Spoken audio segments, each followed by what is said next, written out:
Hermanos, vamos a tener este estudio del día de hoy y como platicábamos o enseñábamos la semana pasada acerca de la inmutabilidad de Dios y comentaba yo con ustedes que traeríamos también la parte de la impasibilidad de Dios.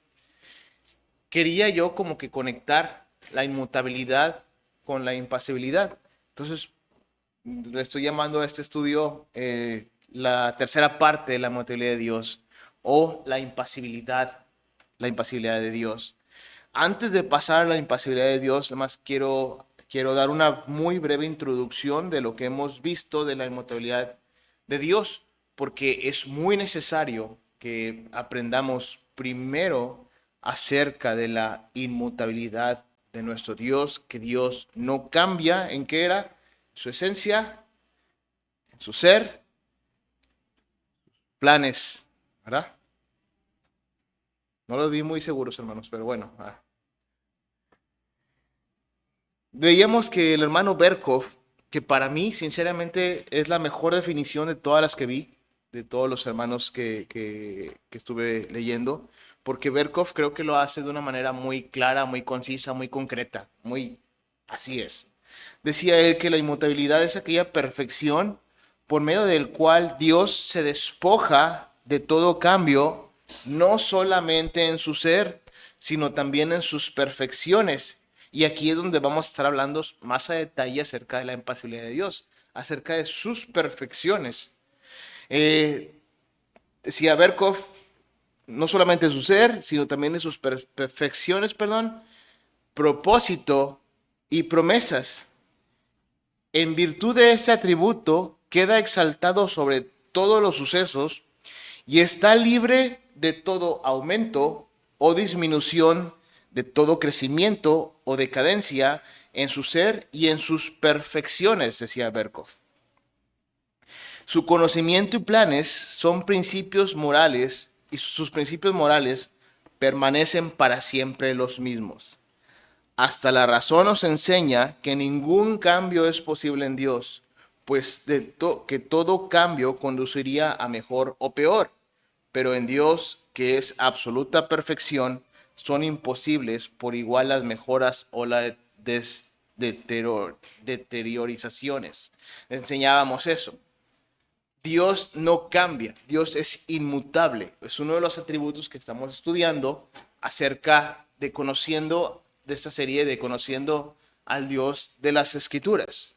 Dios no cambia ni en su ser, ni en su esencia, ni en sus planes. Él no puede ser mejor ni puede ser peor. De la misma manera que en su omnipresencia Él no puede expandirse, Él es un todo. De la misma manera en que en su eternidad es un todo. Él trasciende en el tiempo, Él es infinito. Todo eso lo hemos ya estudiado, todo eso lo hemos aprendido, ¿verdad? En resumen de lo que decía Berkov, es que Dios es inmutable en esa esencia. Su naturaleza y ser son infinitos y por lo tanto no están sujetos a cambios. Dios no cambia, mis hermanos. Dios no cambia. Nunca hubo un momento en que no existiera. Nunca llegará, jamás llegará un momento en el que Él dejará de existir. Dios no ha evolucionado nunca, nunca ha crecido ni nunca ha mejorado. Todo lo que Él es ha sido hoy, antes y será. Nosotros que estamos dentro del tiempo, ¿verdad? Dios no está dentro del tiempo. Eso también ya lo vimos en estudios pasados. ¿Ok? Su sabiduría, hermanos, no disminuye. No ha disminuido. Su santidad está intacta.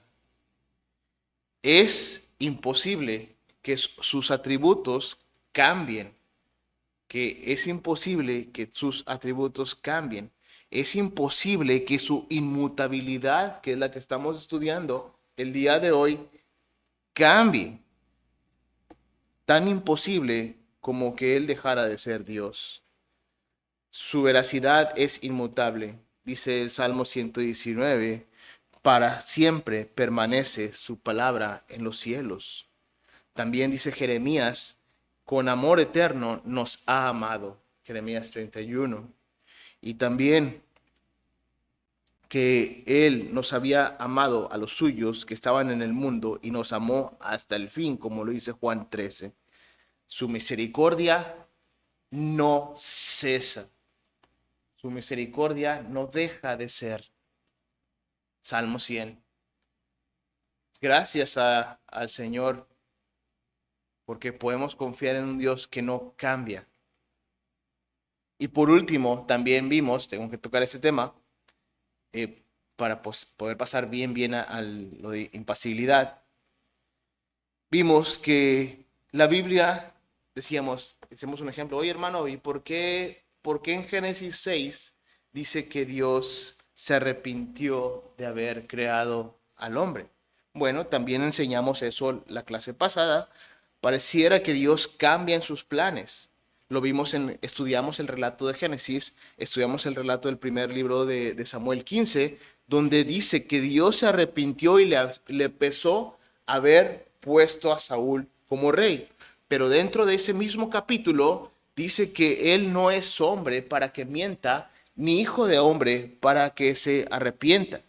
Entonces, dijimos también que la Biblia afirma que Dios se arrepiente, pero también niega que se arrepienta porque no es hombre. Por tanto, y recuerden que vimos esta palabrita poco complicada, que la Biblia habla de una perspectiva, de un lenguaje antropomórfico, ¿ok? Que es como si el Señor dara un lenguaje, como cuando tú sabes álgebra y no le vas a enseñar a tu bebito de 2 años álgebra, ¿verdad? Tú le vas a hablar balbuceando. De esa forma, no podemos conocer a nuestro Dios en toda su esencia, en todo su ser. Pero lo poco que nos revela y nos los enseña en un lenguaje que la Biblia habla de hombre. No podemos ignorarlo porque el arrepentimiento refleja una verdad importante sobre Dios. También dijimos que cambia el curso de sus acciones hacia las personas cuando pecan o se arrepienten. Eres hijo de ira, lo mismo que los demás, pero ahora eres hijo de Dios, adoptado dentro de la familia de la fe. En sus relaciones sí, pero no en su esencia. También ya lo estudiamos. Por otra parte, no debemos aplicar a Dios la inestabilidad o la pasión humana que sugiere el arrepentimiento. De esto vamos a hablar. Pues el Dios eterno no cambia ni tampoco sus planes.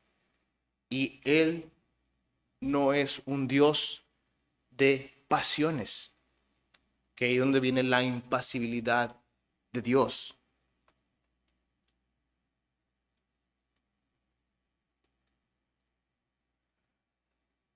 Hablando de este atributo de su inmutabilidad, gracias a Él, gracias a Dios, hemos podido tener un mejor entendimiento acerca de esta enseñanza. Dios no cambia en su ser. Discúlpenme que parezca decíamos antes, un disquito rayado, pero es necesario aprenderlo. Dios no cambia en su ser, en su esencia, en sus planes. ¿Ok? Ahora, quiero referir la impasibilidad de Dios como un complemento de esta doctrina de la inmutabilidad. Impasibilidad de Dios, Dios no tiene pasiones.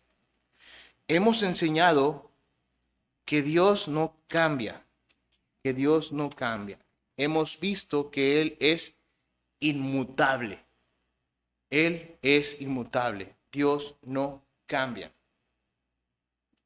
Por eso enseñábamos también que bendito sea nuestro Dios, que Él no cambiará sus promesas, no se desviará de sus promesas.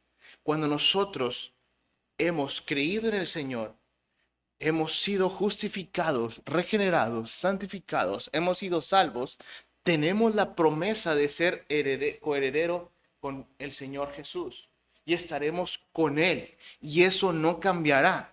Si tuviéramos duda de nuestro Señor, que Él cambia, pues entonces estaría una incertidumbre. Y si Dios se arrepiente de esto que prometió, que sería algo, me atrevo a decir, que sería una blasfemia si nosotros pensáramos así.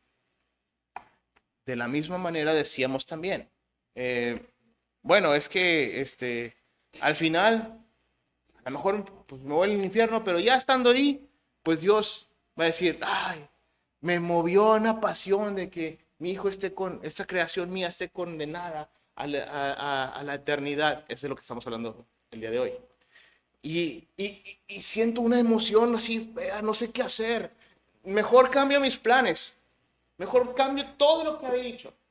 Entonces, a partir de ahora, mejor no. Mejor, aunque no hayas creído, aunque hayas sido enemigo de mí por toda la vida, mejor te saco de ahí y bueno, te pongo acá con los que he amado delante de la fundación del mundo. He amado por aquellos que vi a mi hijo unigénito para que diera la vida por ellos y sean rescatados, no por lo que ellos hicieron, no por sus justicias propias, sino por la sangre de mi hijo derramada en la cruz. No podemos esperar un Dios así, porque dejaría de ser Dios. Él no puede desviar sus decretos y sus planes. Entonces, aquí quiero conectar un poco la impasibilidad con la inmutabilidad. Dios no cambia, el ejemplo que acabo de poner. Dios no cambia sus planes, sus decretos. Él ya tiene los que son salvos y los que recibirán la condenación. Los que recibirán la condenación, hasta ahí su plan no va a cambiar. Como aquí es la inmutabilidad. Como tampoco va a cambiar su emoción, porque él no tiene emociones. Y eso es lo que quiero ver aquí. Inmutabilidad no cambia lo que él ya dijo que va a pasar. Impasibilidad, él no va a decir, ay, pobrecitos, reaccionó con una emoción y con eso que estoy reaccionando, y pobrecitos, eso es la impasibilidad. Mejor si lo rescato porque veo que sufren mucho. Eso no va a pasar. La Biblia no enseña eso. La Biblia enseña a un Dios que es impasible, que es impasible. Él no tiene pasiones ni afectos, él tiene perfecciones. Él tiene perfecciones. Es que ¿por qué la Biblia dice que a Dios le dolió en su corazón? Bueno, ahorita la vamos a ver. Vamos a llegar allá. Pero es básicamente la misma que estudiamos en Génesis 6 la semana pasada y en el primer libro de Samuel, en capítulo 15. Es básicamente el mismo contexto o la misma enseñanza o la misma dirección a la que vamos. Hemos enseñado también que tristemente el hombre ha hecho a Dios conforme a su imaginación, obviamente por nuestra caída, como diciendo que Él, o sea Dios, es como el hombre, pero mejor, como el hombre, pero santo sin pecado, como el hombre, pero más sabio, como el hombre, pero más poderoso. Mientras estaba preparando el tema, me acordé, es que la verdad, hermanos, tengo una memoria de cuando era niño, así como desde muy, muy pequeño. Tengo imágenes donde era muy, muy pequeño y aún las recuerdo. Pero recuerdo también que por una doctrina un poco equivocada, que se me decía que a Dios podías pedirle y Él te concede todas las cosas, pero no me lo explicaron cómo. Entonces, pues si yo quería un carrito, pues yo tenía que pedirle a Dios un carrito. ¿Okay? O tal cual como, bueno, si tú, ven, ofrendas 20 pesos y Dios te dará 40, cosas así, ¿no? Entonces ahí estaba yo de niño, yo era muy niño, o sea, por supuesto que me avergüenzo, pero era muy niño. Esa es mi justificación. Sí lo hacía con un corazón de llegar y esperar, ponerme a pensar a ver quién me daba 100 pesos, ¿no? Y recuerdo una oración que yo hice, nunca se me va a olvidar, que no se cumplía. Sinceramente no me acuerdo qué estaba hablando. No se cumplía. Seguramente algo para mi bien, para jugar o algo así. Y yo me acuerdo haber pensado es que se me hace que Dios no puede porque son muchos los que oramos. Somos muchos los que oramos y pues Dios no puede con todos, ¿no? Ese era mi razonamiento. Sinceramente no recuerdo la edad, pero recuerdo que era muy niño. Entonces, desde niño, y todos los hombres pueden crear una imagen, una imaginación de un Dios así. Se crean a un Dios en su imaginación en lugar de obedecer a un Dios conforme a las Escrituras. Por ejemplo, podemos decir, mira, pero ¿cómo pueden esos hombres creer en dioses paganos? Se crean un Dios que el Dios de la lluvia. Se crean un Dios que no sé, el Dios del fuego. O la diosa del amor. Pero qué ignorancia, puede decir, en aquellas ciudades paganas que creían esas cosas y que se inventaban un Dios. Sí, tienes razón, había mucha ignorancia. Pero es la misma ignorancia cuando piensas que Dios está así atrás de ti diciendo, por favor, Juanito, ven, quiero entrar a tu corazón, tú no me dejas, mira, estoy triste, por favor, ábreme. Es la misma ignorancia que tenían aquellos hombres de aquel tiempo. Es la misma. Nada más la estás cambiando con el creador de las Santas Escrituras. Pero estás pensando exactamente lo mismo. Te estás creando una imagen, una imaginación. Estás imaginando un Dios que no es. Y ese, pues es un problema. Ese es un problema. Recordamos lo que hemos visto que decía el hermano Sproul.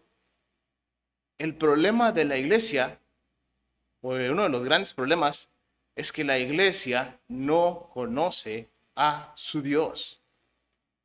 La iglesia no conoce a su Dios.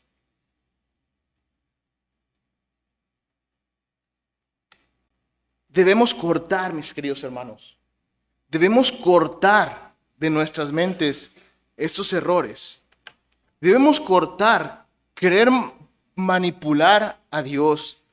O como decía, me platicaba un hermano, precisamente hablando sobre la inmutabilidad, un hermano que está aquí presente, que hablando sobre el estudio, me decía que él recuerda en sus tiempos de juventud, donde en el grupo de jóvenes de los líderes se juntaban a orar. ¿Tiene algo de malo eso? Pues por supuesto que no tiene nada de malo eso. Pero, pero uno de los propósitos que ellos hacían es orar para que cambiar el rumbo de Dios. Como que ellos pensaran que decía, sí, creo que no estoy haciendo bien aquí con lo que ellos están orando. Creo que ellos tienen razón. Lo que estoy haciendo yo, pues a lo mejor no está bien.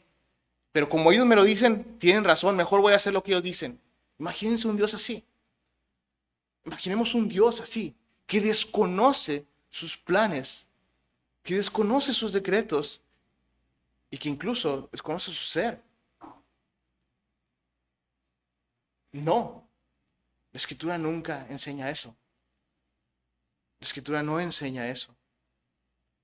Entonces, ¿por qué la Escritura dice que Dios se arrepintió? Ya lo enseñamos en la clase pasada. Dios habla en lenguaje antropomórfico, pero sus planes seguirán. Así como José fue vendido a los egipcios como esclavo, pero al final de ahí viene la descendencia hacia lo que es la iglesia ahora.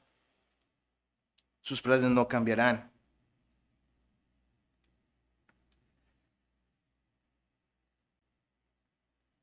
Estamos viendo que Dios es impasible, que Dios no tiene pasiones ni afectos. Lo que buscamos es qué significa que no tenga pasiones. ¿Qué significa que no tenga afectos? ¿Qué significa o por qué es bueno que no tenga pasiones? ¿Por qué es bueno? ¿Y por qué es bueno para mí que no tenga pasiones? ¿Por qué? El decir que Dios es un Dios impasible es que estamos yéndonos lo que en teología le llaman la vía de la negación. La vía de la negación es que negamos algo que Dios no tiene pasiones, no tiene afectos. Según el pastor, voy a leer un poquito, no acostumbro, mis queridos hermanos, a leer tanto, tanto, tanto de algunas personas, de algunos otros datos de algunos teólogos o algo así, pero creo que esta vez sí lo voy a estar haciendo. Pero en el libro de Samuel Renningham, muy recomendable si gustan leerlo. De hecho, lo voy a dejar aquí si alguien lo quiere leer. Es corto, no es muy largo. El hermano cita, se llama Dios sin pasiones. El hermano cita a algunos hermanos que estudiaron ese tema. Y quiero ver primero eh, lo que cita como definición de afectos y pasiones. ¿Ok? Dice, los afectos, dice el hermano Renningham, leamos dos definiciones simples de los afectos. Y luego él cita a un hombre que se llama Edward Lake. Define los afectos como ciertos poderes del alma por los cuales obra y se mueve con el cuerpo hacia el bien apartándose del mal. Ahora cita a otro hombre que se llama William Bridge. Dice, ofrece una definición similar, hombre de apellido Bridge. Los afectos en general son esos movimientos del alma racional por los cuales el corazón se dirige perceptiblemente al bien o al mal, para abrazar el uno o rechazar el otro. Ambas definiciones combinan el alma, el cuerpo y las facultades del hombre. Los afectos son las acciones de todo el hombre, es decir, partes y facultades relativas a un objeto externo que percibe como bueno o malo. Ahora dice Renningham, según la definición de ley, nos moveremos hacia lo que percibimos como bueno y nos alejaremos de lo que percibimos como malo. En la definición de Bridge, porque dijimos que eran dos, abrazamos lo que percibimos como bueno o rechazamos como lo que percibimos de lo malo.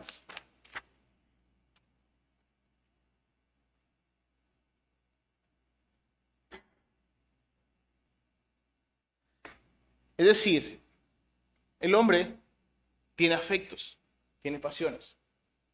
Dios no. Para llegar a ese afecto necesita de un objeto externo. Vamos a hablar sobre el enojo, por ejemplo. Me acordé mientras estudiaba de un incidente que tuve hace como dos o como unos 3 años, ¿no? Donde iba yo en vuelta de rueda, o sea, había mucho tráfico saliendo de mi trabajo. Y saliendo de mi trabajo mientras estaba manejando, pues íbamos demasiado lentos. Y empecé a ver un WhatsApp. No hagan eso, mis hermanos, por favor, no hagan eso. Aunque diga, voy a vuelta de rueda, no hagan eso. Fue un error mío. O les invito a que no hagan eso, ¿verdad? Y le di un golpecito a un carro, pero muy, muy leve. O sea, pues estamos a vuelta de rueda, ¿no? El hombre que estaba enfrente de mí se baja de una forma muy airada y cuando entra a mí, pues empieza a pegar mi puerta y me dice que me baje. Sinceramente no me quería bajar, pero estaba intentando incluso abrir mi puerta. Y yo bajo mi puerta, abro mi puerta y me empieza a decir majaderías, muchas, de verdad. De hecho, ya me orilla y luego, pues la verdad era un carro viejito y no veía cuál de las descarapeladas era mi golpe. Pero yo le decía, pues, o sea, yo estoy dispuesto a pagarte el daño que te haya hecho tu carro. Y dijo que no y que le estaba hablando a unas personas malas que iban a venir por mí, que esto y que lo otro, ¿no? Entonces, mientras estaba ese estudio, me acordaba de ese incidente. Él ocupó, él tenía un afecto que era la ira, el enojo, ¿no? Que cuando siente el golpe, el objeto externo soy yo. Y luego pues me ve chaparrito, pues más, ¿verdad? Entonces él sale y entonces esa ira se convierte en una ira. Una ira al punto de amenazarme de muerte. Lo que convirtió un simple afecto, o sea, él necesitó de un objeto externo, ¿verdad? Para ir contra mí. para que la pasión saliera, que es la ira. ¿Ok? Bueno, eso es para ejemplificar lo que acaban de decir los hermanos. Puedes tener un objeto externo que te lleve a ti para abrazarlo o un objeto malo que te haga rechazarlo. Pero como hombre necesitamos eso. Bueno, Dios no es un hombre. Dios no es un hombre. Dice otra vez el libro.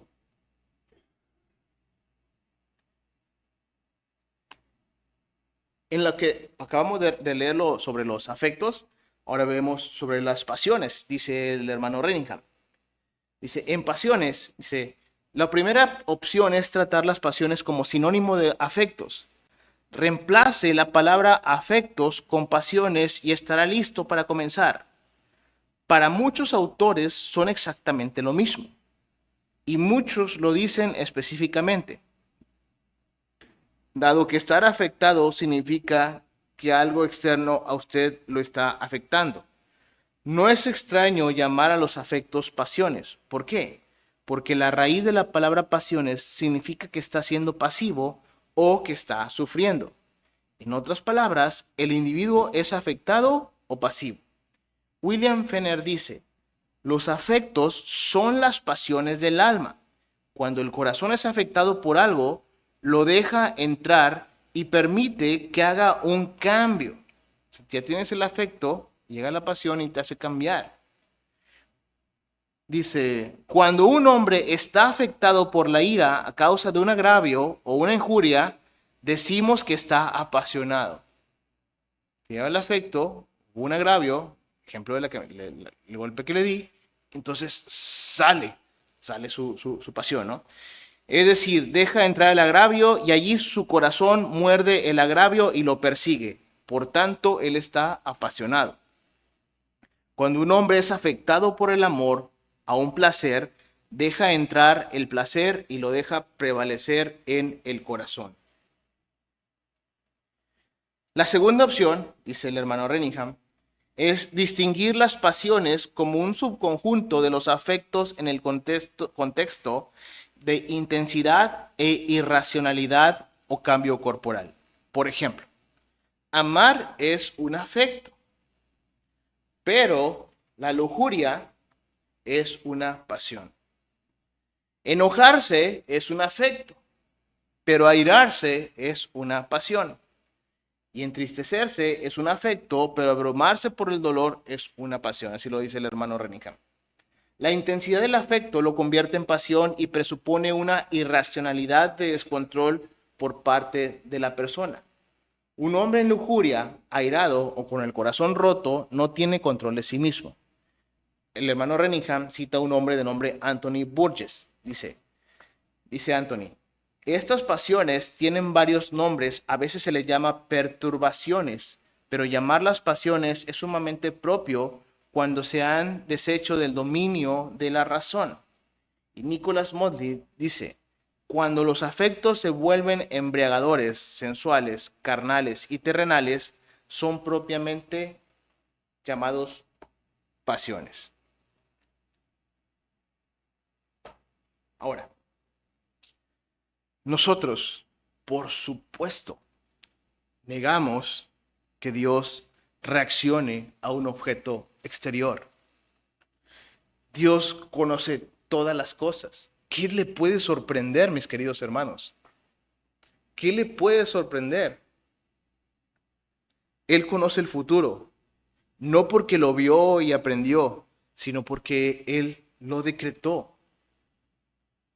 No hay reacciones, no hay emociones en Dios. Es la impasibilidad de Dios. Dios no tiene pasiones y afectos. Lo que Dios tiene son perfecciones. Lo que Dios tiene son perfecciones.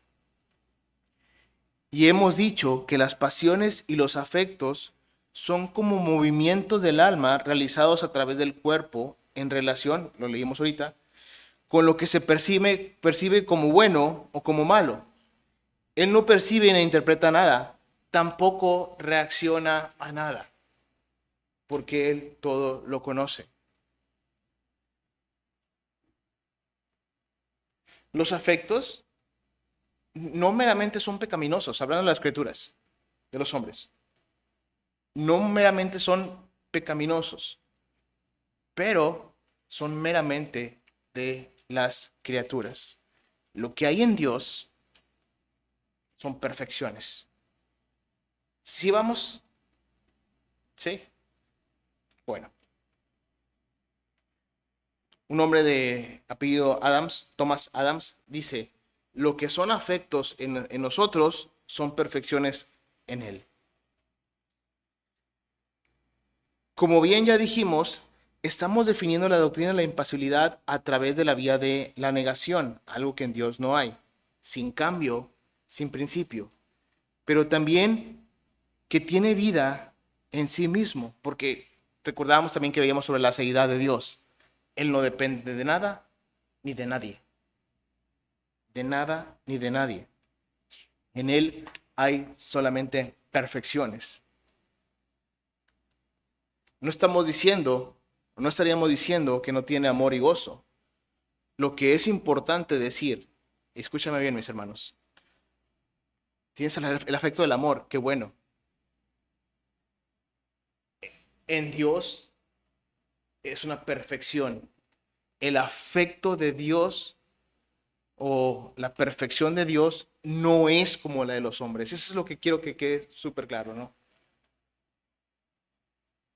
Nosotros tenemos afectos y pasiones. Dios no, Dios tiene perfecciones. Nosotros necesitamos de un objeto externo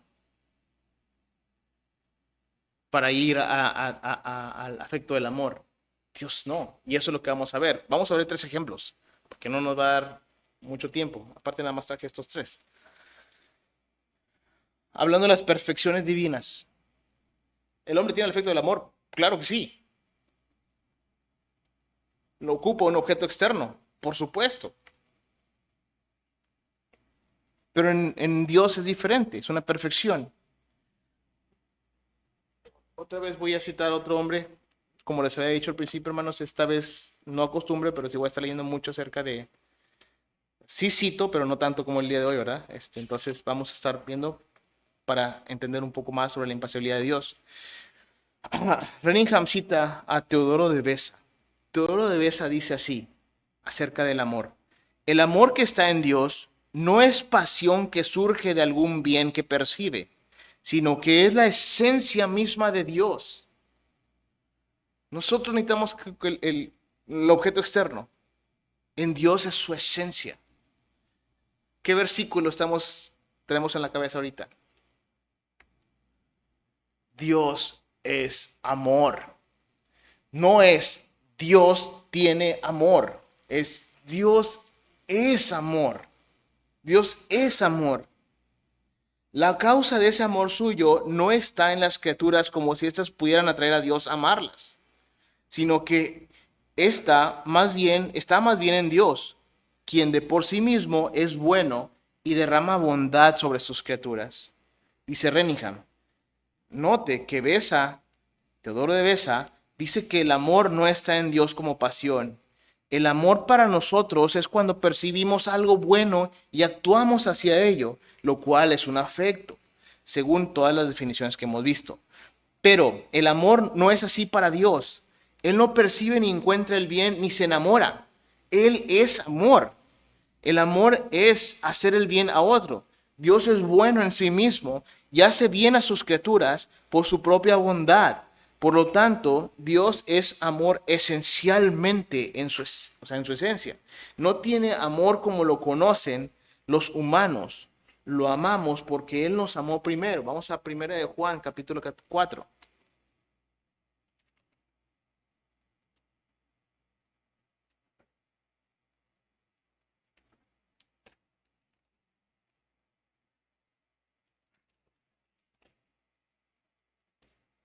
Versículo 16.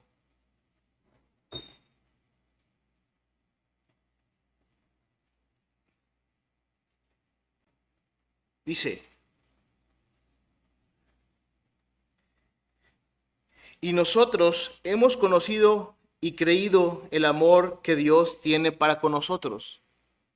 Dios es amor, y el que permanece en amor permanece en Dios y Dios en él.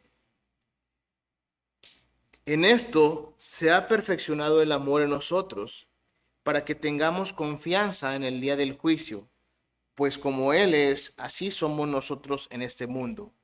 En el amor no hay temor, sino que el perfecto amor echa fuera el temor, porque el temor lleva en sí castigo, de donde el que teme no ha sido perfeccionado en el amor.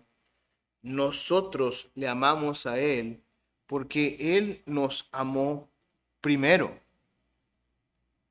Mis hermanos, seamos realistas, y voy a hablar por mí primero. ¿Qué le hubiera podido mover a Dios a amarme a mí? Si el amor de Dios fuera como el de los hombres, donde necesita un objeto externo para amar, este pecador que está aquí hablando, ¿por qué lo iba a amar? Si al contrario, era un pecador enemigo de él, que todos los días pecaba contra él de una forma voluntaria. Pues hablo de mí, ¿verdad? Pero personalicemos esto. ¿Qué pudo haber si el amor de Dios fuera como el de los hombres, en donde Él reaccionara con emociones, con afectos, y que necesita ese objeto externo para reaccionar el amor? Todos estaríamos muertos. Todos. Bendito sea el Señor, que su amor es perfecto, no afectivo en pasión. Su amor es perfecto. No hubiera habido cabida para que me amara. No hubiera encontrado nada bueno en mí que le llevara a despertar a amarme. Por supuesto que no. Vemos la misericordia. Vemos la misericordia. Vamos a otra vez citar a otro hombre.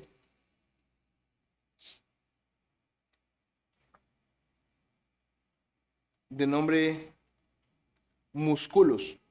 Creo que así se pronuncia.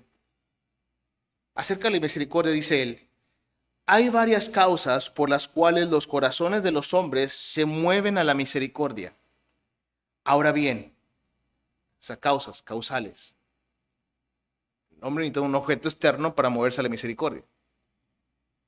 Ahora bien, el hombre puede buscar con seguridad cuáles son las causas de la misericordia en Dios, de modo que consideren la majestad de Dios como excelentísima, justísima y felicísima.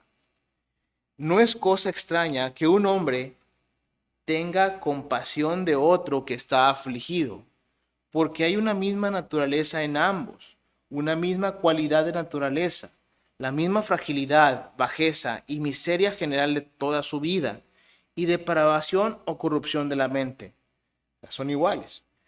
Pero, ¿qué tiene el hombre en común con Dios? Nada en absoluto, dice este hombre de nombre Musculus. Él es excelentísimo, nosotros vilísimos. Él es justísimo, nosotros pecadores. Él es feliz en todos los aspectos, nosotros infelices y miserables en muchos aspectos.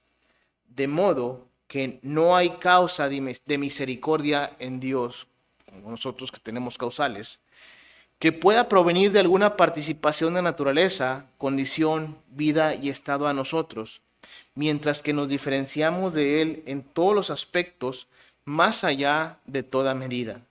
Sin embargo, Él es tan misericordioso que se deleita también en la misericordia más que en el sacrificio. Por lo tanto, queda claro, cuanto más grande es la misericordia en Dios que en los corazones de los hombres, y cuanto menos las causas de compasión de los hombres tienen lugar en Él, Más manifiesto es que no tiene otra causa de misericordia que su incomparable naturaleza de bondad, a la que también nos referimos en su amor hacia el hombre anteriormente. Nosotros, mis queridos hermanos, somos misericordiosos porque sufrimos y sentimos a la par de otra persona porque tenemos las mismas cualidades, la misma naturaleza. Por supuesto que si tú ves a un niño, ¿verdad?, con hambre en la calle, te mueves de empatía, encuentras un objeto externo que te mueve el afecto. Y entonces tú ayudas a ese niño en la calle que tiene hambre, ya sea comprándole algo de comer o no lo sé. No es que sea Dios indiferente, porque Él es quien ayuda al desválido, aunque no haya una razón en el desválido para que lo ayude. Vamos a ver, pensaba en Lucas 11, en esto.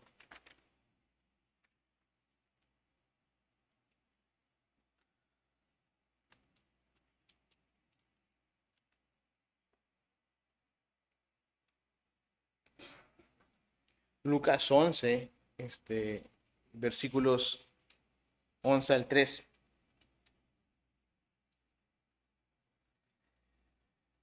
Dice, ¿qué padre de vosotros, si su hijo le pide pan, le dará una piedra? O si pescado, en lugar de pescado, le dará una serpiente. O si le pide un huevo, le dará un escorpión. Pues si vosotros, siendo malos, sabéis dar buenas dádivas a nuestros hijos, ¿cuánto más vuestro Padre Celestial dará el Espíritu Santo a los que se lo pidan? Dios tiene misericordia por su propia esencia, por su propio ser, eterno y simple.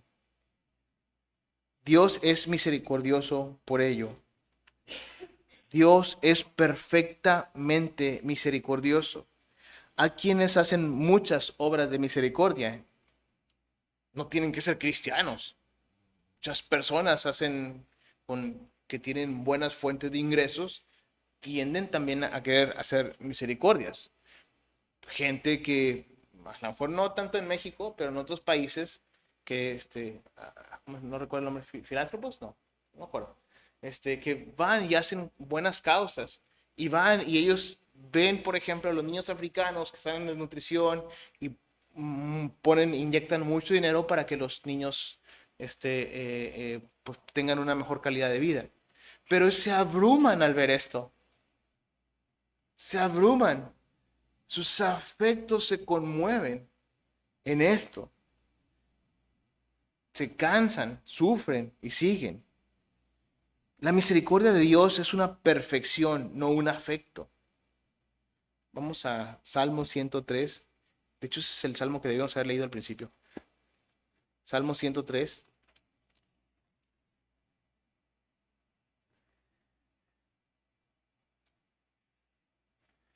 Dice, misericordioso y clemente es Jehová, lento para la ira y grande en misericordia.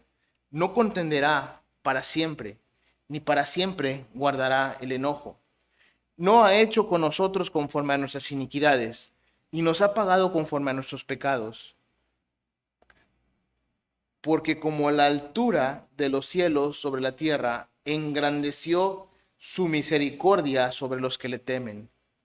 Cuanto está lejos el oriente del occidente, hizo alejar de nosotros nuestras rebeliones. Como el Padre se compadece de los hijos, se compadece Jehová de los que le temen, porque Él conoce nuestra condición, se acuerda que somos polvo. El hombre, como la hierba son sus días, florece como la flor del campo, que pasa el viento por ella y pereció, así es el hombre, y su lugar no la conocerá más. Mas la misericordia de Jehová es desde la eternidad y hasta la eternidad sobre los que le temen, y su justicia sobre los hijos de los hijos, sobre los que guardan el pacto y los que se acuerdan de sus mandamientos para ponerlos por obra. Se me está acabando el tiempo, mis queridos hermanos.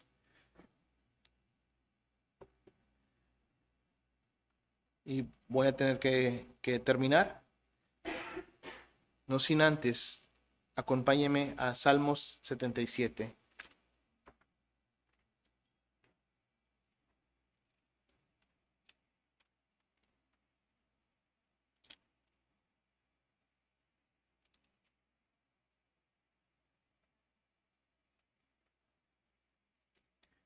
Versículo 6 y leo hasta el 15.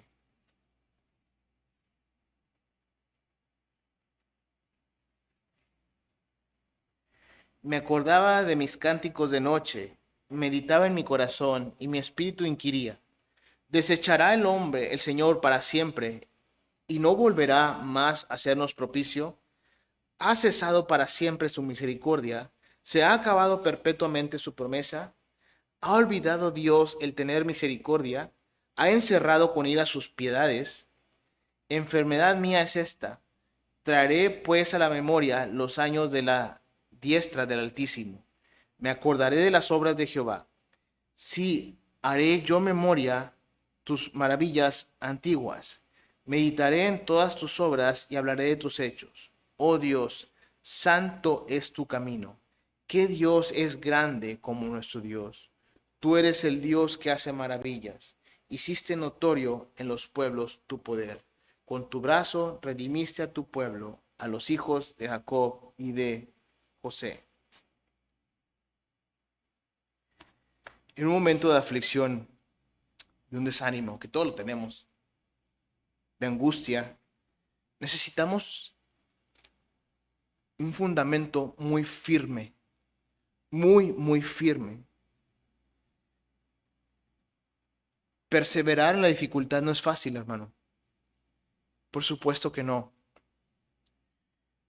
Pero tenemos un Dios en quien confiar. Y ese Dios en quien tenemos en quien confiar, no es un Dios como nosotros. No es un Dios a nuestra imaginación, perdón.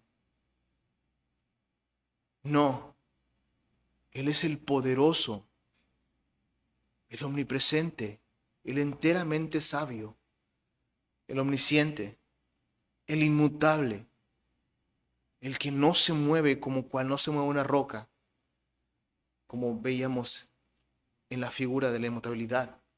No se moverá. Esa roca no se moverá, mi querido hermano. No se va a mover. Y en eso podemos confiar. ¿Podemos dudar de nosotros? Por supuesto que sí. Pero no dudemos de Dios. Duda de ti lo que quieras. Bueno, no tanto. Bueno, sí, mejor sí. Duda de ti lo que quieras. Con una duda santa. Pero de Dios no dudes. De Dios no dudes. Nuestra fe no está en nuestras obras, en nuestras justicias, porque van a caer. Nuestra fe está en Cristo. Y si la pones ahí, de ahí no se va a mover. Él no se va a mover. Por eso Él es inmutable. Si Él fuera como nosotros, su paciencia se hubiera consumido, pero así, porque el objeto externo éramos nosotros y solamente conforme sale el sol hasta que se apaga el sol y en muchos casos todavía con el sol escondido pecamos contra Dios, pero su paciencia es infinita con nosotros y es que ha sido bueno con nosotros. Confiemos en nuestro Dios. Quizás podemos cuestionar nuestras dificultades, nuestras circunstancias, pero debemos recordar que Dios saca el bien del mal. Debemos mirar a la cruz, debemos mirar a Cristo, donde su amor se muestra hacia nosotros en Cristo de una forma clara y definitiva. Pues qué amor tan grande es este, que siendo aún pecadores, Él murió por nosotros, donde no merecíamos nada y éramos hijos de ira. Pero bendita sea el Señor, que Él murió por nosotros, para que estemos con Él. Vivamos de ese atributo, para estar siempre fortalecido y animado, y podamos correr esta difícil carrera, mis queridos hermanos. No nos cansemos, no desfallezcamos, porque tenemos un Dios inmutable e impasible con nosotros. Claro, por supuesto, tengo que decirlo, si estás fuera de Cristo y sabe quizás alguno de ustedes, bueno, no sé, no quiero decir así, pero tú sabes si estás fuera de Cristo. Tú sabes si no has sido salvo. Y si no has sido salvo, entonces quiero decirte, como lo hemos visto en la inmutabilidad, que no desviará sus planes, ni sus perfecciones, ni su inmutabilidad, ni su impasibilidad será quebrantada ni desviada. Si tú no estás en Cristo, no te espera algo bueno. No te espera algo bueno, te espera la condenación. Bueno, es que tú qué sabes, Dios, nada más Dios me puede juzgar. Estás en algo cierto, porque lo hará, por supuesto que lo hará. Fuera de Él vas a ser hallado culpable. Dice la Escritura en 2 Timoteo, si fuéramos infieles, Él permanece fiel. Él no puede negarse a sí mismo. No se desviará de lo que Él ya ha dicho. No lo hará. Bendito sea el Señor, que si atiendes a ese llamado, al llamado glorioso del Evangelio, podremos confiar en nuestro Señor Jesucristo. Descansaremos y confiaremos en su obra que ya hizo en la cruz. Y también, de la misma forma en que Él no desviará la parte negativa, por así decirlo, de aquellos que no estén en Cristo, tampoco desviará la parte positiva, porque estaremos con Él y su promesa no cambiará. No lo hará. Tendremos la vida eterna y seremos salvados en ese día del juicio final, salvados por la justicia perfecta, la justicia de Cristo. Él es fiel a lo que prometió, como dice la palabra de Dios en Hebreos. Y de esa forma podemos decir, como el apóstol Pablo dijo, por lo cual estoy seguro que ni la muerte, ni la vida, ni ángeles, ni principados, ni potestades, ni lo presente, ni lo porvenir, ni lo alto, ni lo profundo, ni ninguna otra cosa creada nos podrá separar del amor de Dios que es en Cristo, Señor nuestro. Oremos, mis hermanos.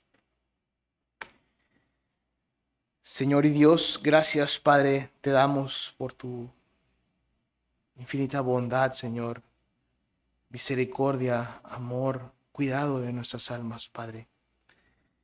Gracias, Señor, porque en tu santa palabra, Señor, podemos, Padre, conocerte aún más, Señor.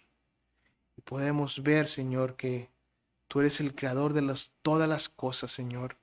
El poderoso, el omnipotente, el omnipresente, el eterno, el infinito, Señor. Todo, Padre, que estás en un solo instante, Señor. No aprendes, Padre Santo, sino todo lo decretas y todo lo sabes, Señor. Padre Santo Celestial, en ti confiamos, Padre Santo. Gracias te damos, Señor. Gracias por haber enviado a tu Hijo Jesucristo para poner por nosotros en la cruz y ahora sí poder tener esa confianza plena, Señor, en que no desviarás tus planes, Padre, y que estaremos contigo hasta ese día, Señor. Guárdanos, Padre Santo, de pecar contra ti, Señor. Gracias te damos, Padre. Permite, Señor, y bendice al pastor Tomás, que estará exponiendo la santa palabra, Señor, en ese servicio, Señor. Abre nuestros corazones, te lo pedimos. Te damos gracias en el nombre de Jesús. Amén.